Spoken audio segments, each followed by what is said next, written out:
बच्चों, स्वागत है मेरे नए वीडियो में। और आज की इस वीडियो में हम लोग क्लास 12 केमिस्ट्री का लेसन नंबर 2 जिसका नाम है विद्युत रसायन के एक नए टॉपिक के बारे में पढ़ेंगे। और आज का जो हमारा टॉपिक है वो है विद्युत रासायनिक श्रेणी के उपयोग। विद्युत रासायनिक श्रेणी क्या है इसके बारे में हमने पिछले वीडियो में डिस्कस किया था। और आज हम लोग ये जानेंगे कि जो विद्युत रासायनिक श्रेणी है उसका उपयोग कहाँ कहाँ होता है। ठीक है, तो एक हमने ये पढ़ा था कि धातुओं की क्रियाशीलता में जो विद्युत रासायनिक श्रेणी होती है उसका उपयोग धातुओं की अभिक्रियाशीलता ज्ञात करने में की जाती है।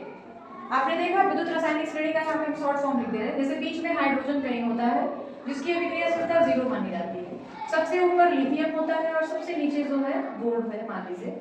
तो हाइड्रोजन के ऊपर जितने भी तत्व हैं वो सारे अधिक अभिक्रियाशील होते हैं और हाइड्रोजन के नीचे जितने भी तत्व हैं वो सभी कम अभिक्रियाशील होते हैं। ठीक है, या हमने ये भी जाना था कि जो हाइड्रोजन के ऊपर जितने तत्व हैं उनका मानक अपचयन विभव बहुत ही कम होता है, हाइड्रोजन के नीचे जितने तत्व हैं उनका मानक अपचयन विभव ज्यादा होता है। तो जिन तत्वों का मानक अपचयन विभव कम होता है वो ज्यादा अभिक्रियाशील होते हैं और जिन तत्वों का मानक अपचयन विभव अधिक होता है वो कम अभिक्रियाशील।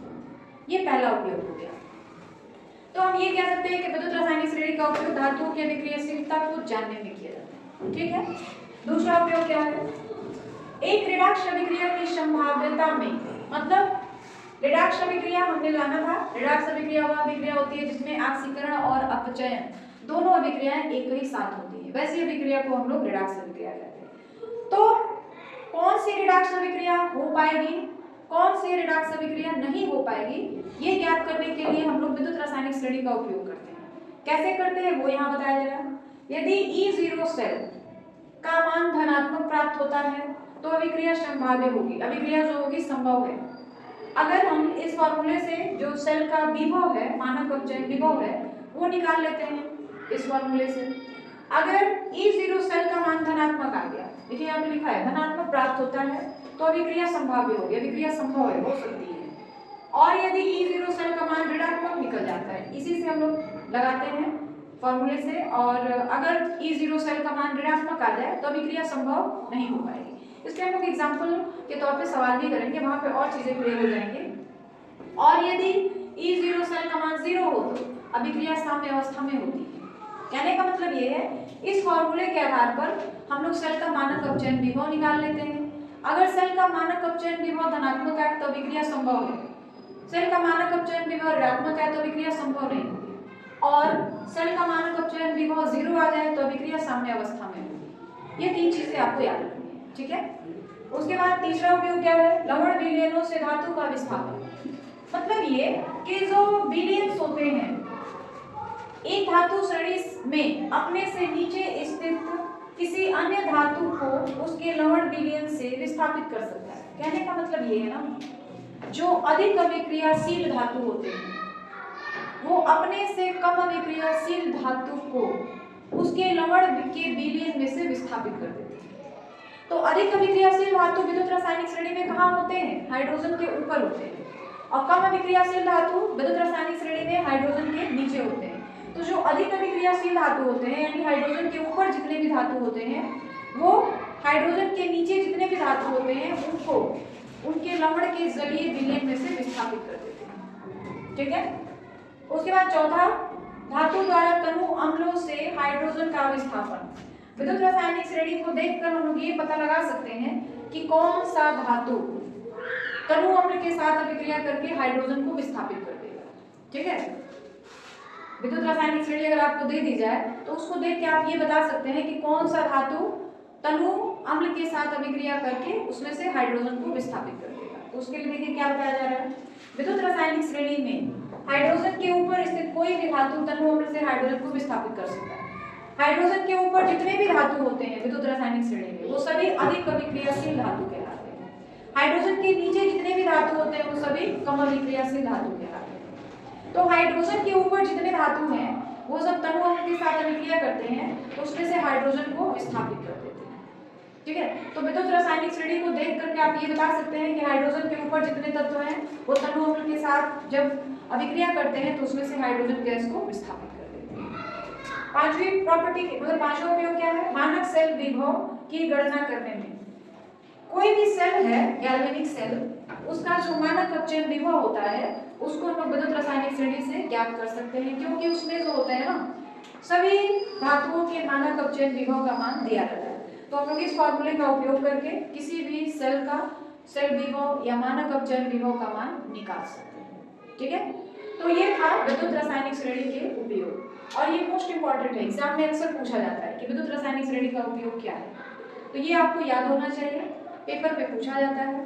ठीक है, तो सारी चीजें क्लियर हो गई कि विद्युत रासायनिक श्रेणी का उपयोग क्या होता है। अब आगे बढ़ा जाए। अब हम लोग जो विद्युत रासायनिक श्रेणी का उपयोग जो पढ़े अभी हमने, उस पर आधारित कुछ सवाल को हल करेंगे, तो उससे जितने भी उपयोग को आपने पढ़ा ना वो सारी चीजें अच्छे से आपको क्लियर हो जाएंगी। ठीक है, जैसे यहाँ पे हमने एक सवाल लिखा है, मानक अवस्था में निम्न अभिक्रिया की संभाव्यता की जांच करें। अभी हमने विद्युत रासायनिक श्रेणी का उपयोग जो पढ़ा था उसमें दूसरा उपयोग यही था कि जो रिडक्स अभिक्रिया होती है उसकी संभाव्यता की जांच कर सकते हैं। कैसे जांच कर सकते हैं? अगर E0 सेल का मान धनात्मक आ गया तो अभिक्रिया संभव है, E0 सेल का मान ऋणात्मक आया तो अभिक्रिया संभव नहीं है, और E0 सेल का मान 0 अगर आ जाए तो अभिक्रिया साम्य अवस्था में होती है।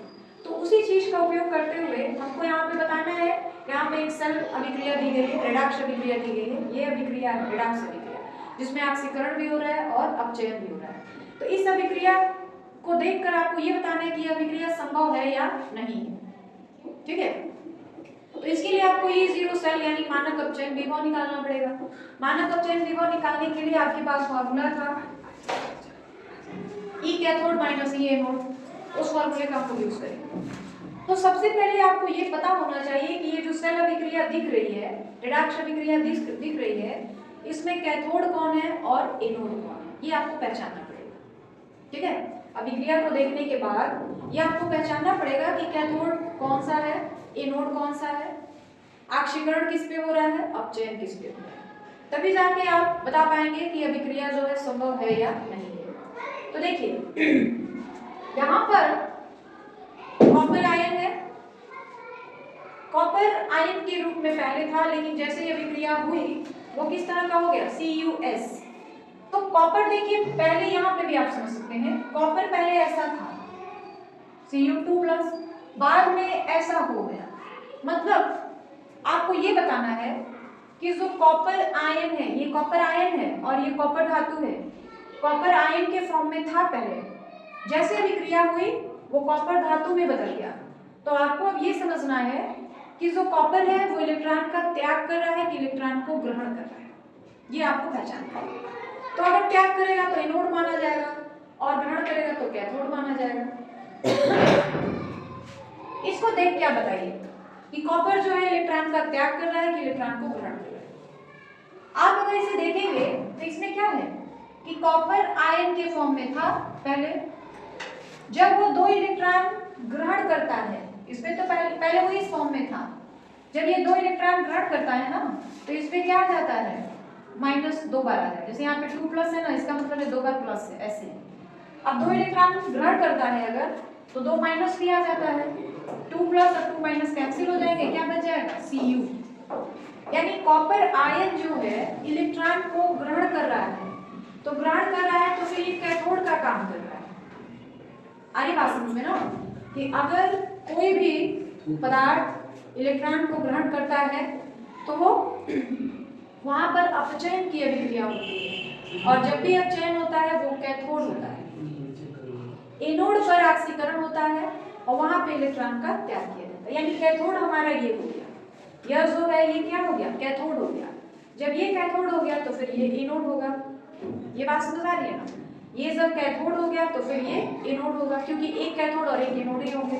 तो पहले इसका हम लोग रिएक्शन लिखेंगे। रिएक्शन कैसे लिखेंगे, देखिए Cu2+ था, इसने 2 इलेक्ट्रॉन को ग्रहण किया है यानी 2e, ग्रहण करेंगे तो तीर के पीछे इलेक्ट्रॉन को दिखाएंगे, तब ये किसमें चेंज हो जाएगा, Cus में, कॉपर धातु में। अब यहाँ पे वो क्या रहा है, अपचयन, क्योंकि इसने तो इलेक्ट्रॉन ग्रहण किया है ना, और ये क्या है, कैथोड है, ये क्या हो जाएगा, कैथोड हो जाएगा। ठीक है, तो ये जो है हमारा ये कैथोड हो गया, ये जो दिया था ये कैथोड हो गया और यह जो है एनोड हो गया। अब आपको पहचान आ गया कि कैथोड कौन है और एनोड कौन है। ये हमने पहचान लिया कि यह जो है कैथोड है और यह जो है एनोड है। अब चयन हो गया, यानी ये कैथोड हो गया, तो कैथोड को तो हमने पहचान लिया। एनोड के लिए क्या लिखेंगे? 2Ag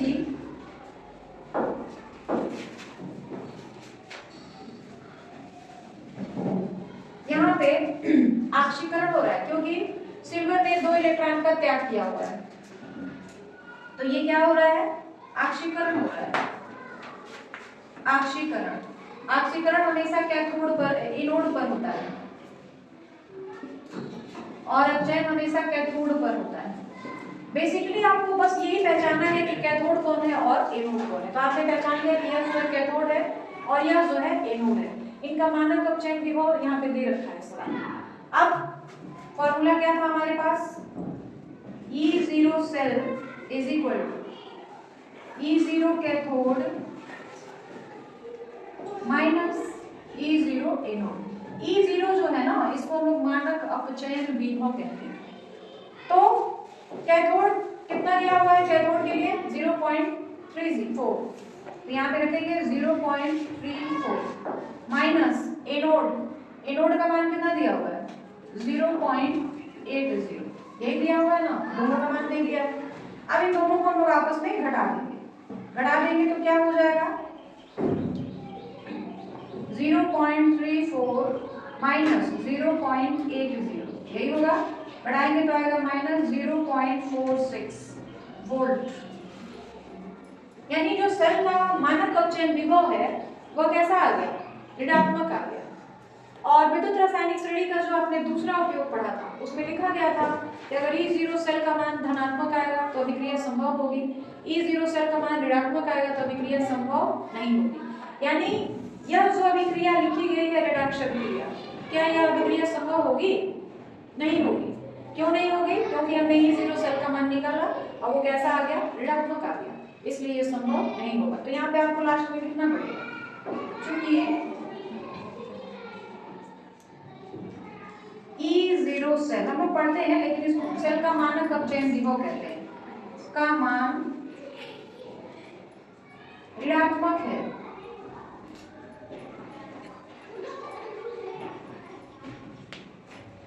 अतः अभिक्रिया संभव नहीं है, संभाव्य नहीं है। ये विद्युत रासायनिक श्रेणी का जो दूसरा उपयोग था ना, उस पर आधारित सवाल है। अगर यही प्लस में आ गया रहता तो अभिक्रिया संभव होती, माइनस में आ गया तो अभिक्रिया संभव नहीं है। अगर 0 आ जाता तो अभिक्रिया साम्य अवस्था में होती। ठीक है, तो ये चीज क्लियर है आपको। इस सवाल में ना इस तरह के सवाल एग्जाम में पूछे जाते हैं, बहुत ज्यादा इंपॉर्टेंट है ये सवाल। और इससे सबसे मेन काम यही होता है कि आपको पहचानना पड़ता है कि एनोड कौन है और कैथोड कौन है। जैसे ही आप एनोड और कैथोड की पहचान कर लेंगे आपका सवाल आसानी से लग जाएगा। और यह सवाल जो है मोस्ट इंपॉर्टेंट है एग्जाम के लिए। ठीक है, तो ये क्लियर हो गया आपको। अब आगे बढ़ा जाए। अब हम लोग एक और सवाल को हल करेंगे और हमारा सवाल क्या है? एक निकिल के पात्र में तनु HCl का भंडारण किया जा सकता है या नहीं? कारण सहित उत्तर दें। निकिल का जो मानक अपचयन विभव है वो इतना दिया गया है। ठीक है, निकिल जो है ना कोई धातु है, इसका कोई बर्तन है, उसमें आप HCl रख सकते हैं या नहीं, ये सवाल आपसे पूछा गया। ठीक है, तो कोई भी बर्तन हो उसमें कोई खाने की चीजें या कोई भी चीजें रखना है या नहीं, ये किस पर डिपेंड करता है कि वो बर्तन, जिस बर्तन में कोई चीज हम रख रहे हैं उससे वो अभिक्रिया ना करे। जैसे हम लोग कहते हैं ना कि जो खट्टी चीजें होती हैं, अचार या दही वगैरह, जस्ते के बर्तन में या एल्युमिनियम के बर्तन में नहीं रखे जाते। क्यों? क्योंकि वो खराब हो जाता है, एल्युमिनियम का बर्तन जो होता है वो खराब हो जाता है।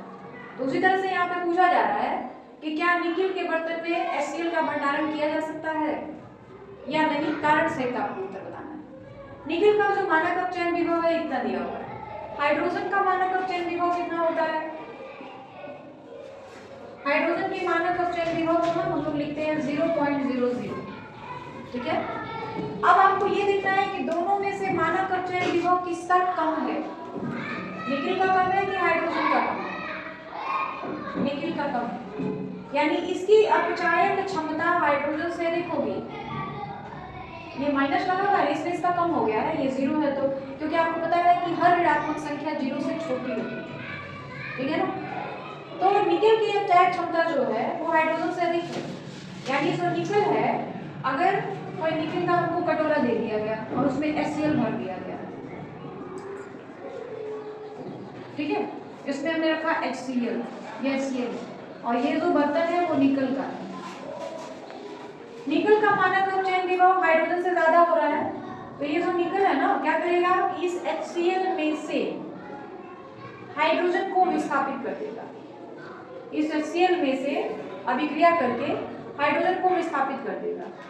इसीलिए मतलब उसके साथ अभिक्रिया कर लिया, कटोरे में जो भी चीज रखी गई है, कटोरा उस चीज के साथ रिएक्शन नहीं करना चाहिए, तब हम उसमें उस चीज को रख सकते हैं। लेकिन यहाँ पे क्या है कि निकल का हमारा पात्र है, कटोरा है, उसमें हमने HCl को रखा है, तो कटोरा जो है वो HCl से रिएक्शन कर दे रहा है, यानी आप HCl को इस निकल के कटोरे में नहीं रख सकते। आई बात समझ में? तो अब हम लोग लिखेंगे कैसे, देखिए इसका आंसर क्या लिखेंगे, चूंकि निकल का मानक अपचयन विभव, मानक अपचयन विभव हाइड्रोजन से कम है, अतः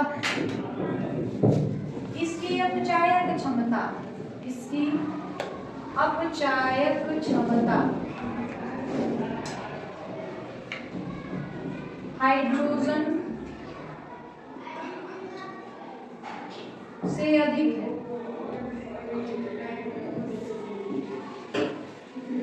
और निकल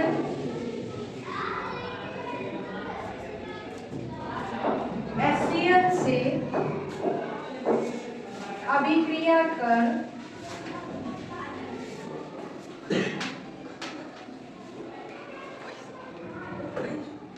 हाइड्रोजन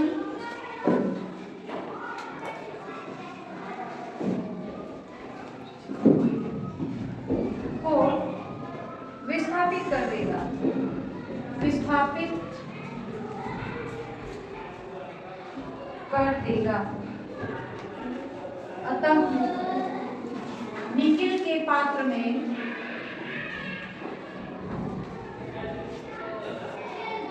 HCl का भंडारण, HCl का भंडारण